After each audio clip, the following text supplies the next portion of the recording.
Cooper बाबा एक दिन अपने पिताजी के पास पहुंचा तो पिताजी ने बताया कि बेटा मैं यहाँ का राजा हूँ और मेरे राज्य में सामाजिक व्यवस्था सही नहीं है, इसलिए मैं रात दिन चिंता में डूबते जा रहा हूँ। इस प्रकार से राजा पुलसियो ने अपने बेटा कुपार को बताया।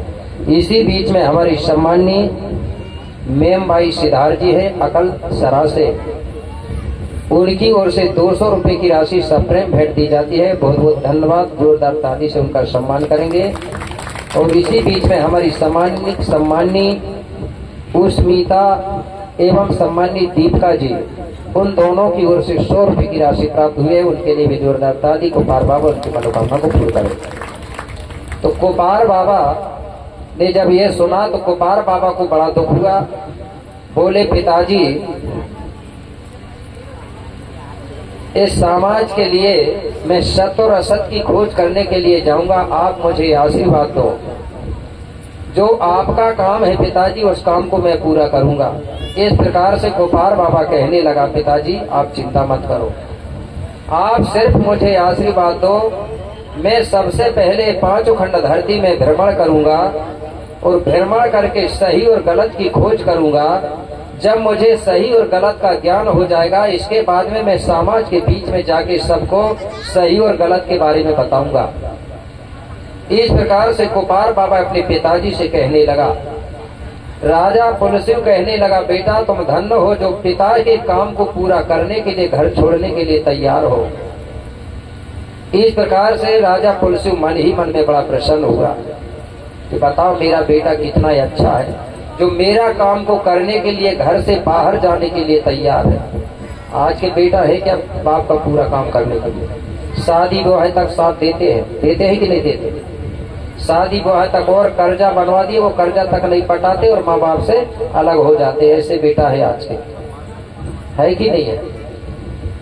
मेरे भाई, सब बेटा बेटियों को सोचना चाहिए। आज दारू पी के बिगड़ रहे हैं, ठीक है ना? अगर बेटा अगर गलत निकल जाए, दारू खोर निकल जाए, तो बाप का नाम भी खराब करता ही नहीं। कोई भी कहेगा ना दारू पी के कहीं भी मिलेगा तो किसका लड़का है, तो नाम किसका आएगा? बाप का आएगा। अगर कोई लड़की गलत काम करेगी तो कहेंगे कि किसकी लड़की है, तो नाम आखिरी में बाप का आएगा कि नहीं आएगा? लेकिन पढ़े लिखे सब कुछ है, फिर भी आपके दिमाग में इतनी बात भी नहीं आ रही है कि हम अपने बाप की इज्जत रखें कि ना रखें। ठीक है। इसी प्रकार गुरु और चेला होता है। अगर चेला अच्छा निकल जाए तो गुरु का नाम अमर कर देता है, और चेला अगर गड़बड़ हो जाए तो गुरु का नाम भी खराब कर देता है। बोले किसका चेला है? जैसे आज हमारा भूमिका संघ चलता है, अगर कोई गुरु गलत करने लगे कोई भूमिका, तो भूमिका संघ का बदनाम होगा कि नहीं होगा? तो इस प्रकार हर टूरा टूरी बेटा बेटियों को सोचना चाहिए कि हर हमेशा अपने माँ बाप की इज्जत को बचा के रखें। वही संतान है, नहीं तो कोई काम की संतान नहीं है। ठीक है ना? इससे अच्छा तो वो संतान मर जाए जो अच्छा है। ठीक है कि नहीं है? जो अपने माँ बाप की इज्जत नहीं रखती। तो मेरे भाई, कुपार बाबा को देख करके राजा पुलसियो बड़ा खुश हुआ है कि पुत्र हो तो मेरे बेटा कुपार जैसा सबका पुत्र हो, जो अपने माता पिता का काम को पूरा करने के लिए घर छोड़ने के लिए तैयार हो, समाज का काम करने के लिए तैयार। कहने लगा बेटा कुपार। बोले ठीक है तुम जाइए।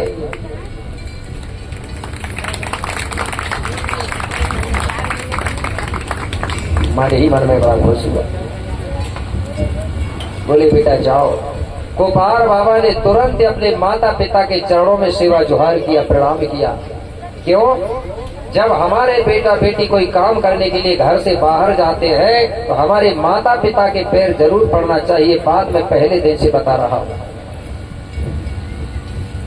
तो एक बार और ये तीसरा दिन चल रहा है, मैं जानना चाहता हूं कि कौन कौन अपने माता पिता के पैर पड़ना चालू कर दिए है? जरा हाथ उठा के एक बार बताओ।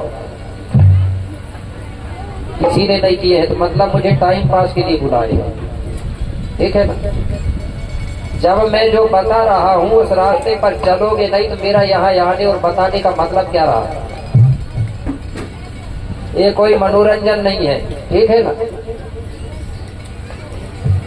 तो कुपार बाबा ने अपने माता पिता को सेवा जुहार किया। इसके बाद में अपने घर से निकल गया। जब घर से निकला मेरे भाई तो सबसे पहले कुपार बाबा पश्चिम दिशा की ओर जाता है। कौन सी दिशा गया? पश्चिम दिशा। चलते चलते कुपार बाबा अपने कहाँ पहुंचा? के छड़ो दिशा पश्चिम को धाया,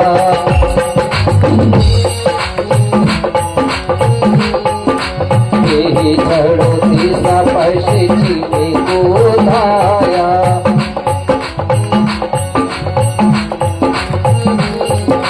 मेरे गढ़े नाना नानी के आया,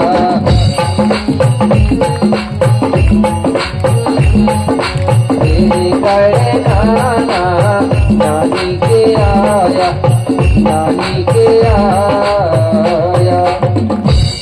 चलते चलते कुपार बाबा अपने नाना नानी के गढ़ी किला पहुंचा। कहाँ पहुंचा? नरवा कोट गणराज्य पहुंचा। ज्यादा आवाज ना करें। नरवा कोट गणराज्य पहुंचा। नरवा कोट गणराज्य कहाँ? जो झांसी और ग्वालियर है उसके जो सीमा से जुड़ा हुआ क्षेत्र को नरवा कोट गणराज्य कहते थे। वहीं पर कुपार बाबा के नाना का राज्य चलता था, जिसको ढोला पुयार के नाम से जाना जाता था। वहां पहुंचे, वहां जाके देखे तो मेरे भाई नरवा कोट गणराज्य में कोई साफ सफाई नहीं थी। वो गढ़ी किलाओं की कोई मरम्मत नहीं हो रही थी। कहीं से ईंट, कहीं से पत्थर निकल रहा था। कुपार बाबा ये देख करके मन ही मन में बड़ा दुख हुआ। मन ही मन में कहने लगा, जब मेरे नाना जी यहाँ राज करते थे उस समय बोले गढ़ी किला कोटों की कितनी सुंदर व्यवस्था थी। आज मेरे नाना नानी फैन बन चुके हैं, देव बन चुके हैं। आज मेरे गढ़ी किला शून्य शांत पड़े हुए हैं। ये देख करके कुपार बाबा को बड़ा दुख हुआ। कुपार बाबा सोचने लगा कि अब क्या करें, मेरे नाना नानी नहीं है, गढ़ी किलाओं की कोई मरम्मत नहीं करवा रहा, कोई साफ सफाई नहीं करवा रहा। कुपार बाबा मन ही मन में बड़ा दुखी हुआ।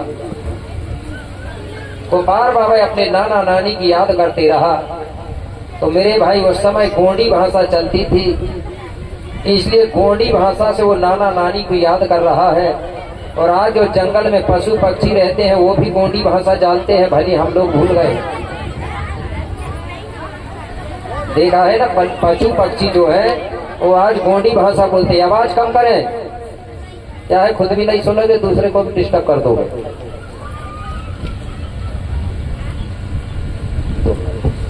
तो कुपार बाबा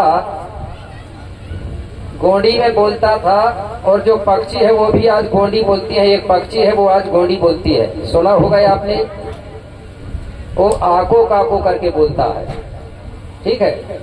तो कुपार बाबा अपने नाना नानी की याद करते रहा और कहते रहा कि मेरे नाना नानी के जो गढ़ी किला है वो सूने सूने लग रहे हैं। इसलिए कुपार बाबा मन ही मन में बड़ा दुखी हुआ, वही गढ़ी किला में थोड़ी देर के लिए रुक गया। तो अब कुपार बाबा वही गढ़ी किला में रुका है मेरे भाई। तो मैं भी थोड़ी देर के लिए आपको विराम देना चाहता हूँ, 15-20 मिनट के लिए, क्योंकि इंटर नहीं हुआ है आज, ठीक है ना। इंटर के बाद में फिर से यहीं पर आएंगे और फिर आगे की गाथा सुनाऊंगा। तो आप सभी से निवेदन है, जिसको बाहर जाना है तो 10-15 मिनट के लिए बाहर घूम के आ जाए, उसके बाद में आगे की गाथा